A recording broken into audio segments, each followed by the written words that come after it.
नमस्कार दोस्तों।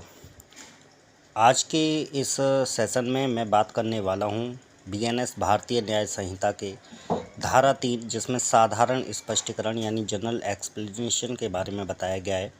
और उसमें एक महत्वपूर्ण धारा है जिसे आप सेक्शन 3 क्लॉज 5 या सेक्शन 3(5) के नाम से आप जानते हैं, जिसमें सामान्य आशय यानी कॉमन इंटेंशन की बात की गई है।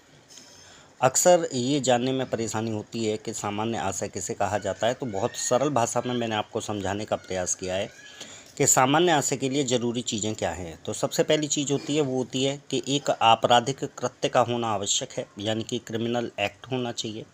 उसके अलावा एक से अधिक व्यक्तियों के द्वारा किया गया हो, यानी उस आपराधिक कृत्य में एक से ज़्यादा लोग शामिल होने चाहिए और वो जितने भी लोग उसमें शामिल हैं वो अपने सामान्य उद्देश्य को अग्रसर करने के लिए किए गए कार्य में प्रत्येक व्यक्ति समान दोषी होगा जैसे वह कार्य किसी एक ने किया हो।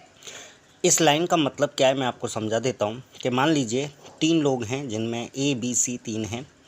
इनके द्वारा एक बैंक को लूटने का प्लान किया जाता है, बैंक को लूटने के बारे में ये योजना बनाई जाती है। और उस योजना में बैंक को लूटते समय एक व्यक्ति जो है वो बैंक के मान लीजिए बाहर खड़ा रहता है देख रेख करने के लिए, देखने के लिए कि कोई आ तो नहीं रहा है। दूसरा और तीसरा यानी बी और सी जो हैं वो अंदर जाकर बैंक को लूटने का कार्य करते हैं। तो जब ये लोग पकड़े जाएंगे तो पकड़े जाने के बाद बी और सी के द्वारा भले ही लूटने का कार्य किया गया बैंक को, लेकिन ए भी उतना ही दोषी माना जाएगा जितने बी और सी। इसी को आप सामान्य आशय के नाम से जानते हैं।